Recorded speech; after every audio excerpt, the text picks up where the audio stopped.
Hey everybody, this is a quick video in case you have a ComfortBilt brand pellet stove and it won't turn on and there's no power going to the control panel. You're trying to figure out what's going on.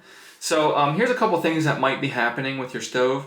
Number one is there might be just a power supply interruption. The power might have gone out or something like that. You also might have, there's a fuse on the power switch or on the motherboard might have blown. Or the power cable, the gray ribbon data cable, or the main wire harness line may be loose.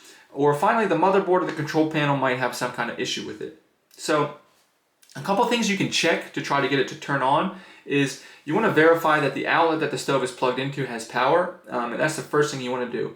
And that the on-off switch on the back side of the model is on, undamaged and switched on.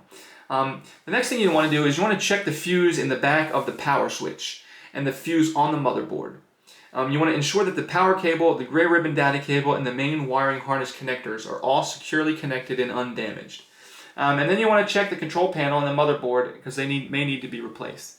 So anyways, hope this video helped you figure out what's going on. Thanks a lot for watching. Have a great day.